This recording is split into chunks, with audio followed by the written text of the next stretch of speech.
Hello friends, welcome to our YouTube channel. ఈరోజు ఒక మంచి కథతో మీ ముందుకు వచ్చాను.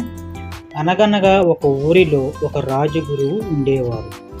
ఆయనకి తెలివైన శిష్యుడు కావాలని వెతుకుతూ నలుగురిని ఎంపిక చేశారు. వారిని తన ఆశ్రమానికి తీసుకువెళ్ళి చిన్న పరీక్ష పెట్టాడు.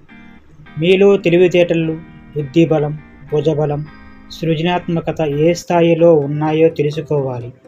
ఎవరైతే ఈ పరీక్షలో నెగ్గుతారో వారినే నా శిష్యుడిగా తీసుకుంటాను అని చెప్పి, నేనిప్పుడు అడవిలోకి వెళ్ళి రాత్రికి సమయానికి తిరిగి వస్తాను అని వెళ్ళారు. మీరు నలుగురు 4 కుటీరాల్లోకి వెళ్ళి నేను వచ్చేసరికి వాటిని పూర్తిగా ఏదో ఒక దానితో నింపాలి అని చెప్పి ఆయన అడవిలోకి వెళ్ళాడు. మొదటివాడు తన బలంతో పక్క అడవిలో ఉన్న గడ్డిని కోసుకొచ్చి గదంతా గడ్డితో నింపాడు. రెండోవాడు పక్కనే దిగుడు బావిలోని నీటిని తెచ్చి తోడి గదంతా నీళ్లతో నింపాడు. మూడోవాడు పక్కనే ఉన్న గొడ్లశాల నుంచి పేడ, మట్టి తెచ్చి గదిలో కుప్పలుగా పోసి భయంకరమైన వాసనతో నింపాడు.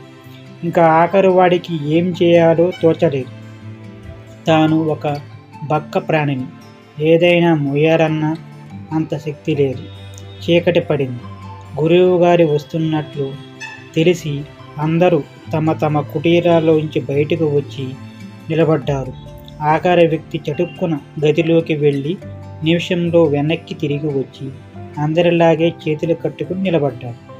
గురువుగారు వచ్చి 4 కుటీరాల్లో చూసి ఆఖరి వ్యక్తిని కౌగిలించుకుని, నువ్వే నాకు తగిన శిష్యుడివి అని చెప్పారు.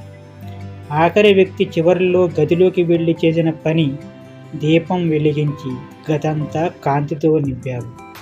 దీన్ని చూసిన గురువు శిష్యులతో, ఎంత కష్టమైన పనైనా కండబలం లేకున్నా బుద్ధిబలంతో సులభతరంగా కాగలదు అంటూ శిష్యుణ్ణి మెచ్చుకుంటూ భుజం తట్టడం జరిగింది. చూసారా ఫ్రెండ్స్, ఈ కథలో నీతి గ్రహించారనుకుంటాము. మీకు ఈ కథ నచ్చినట్టయితే షేర్ చేయండి, లైక్ చేయండి.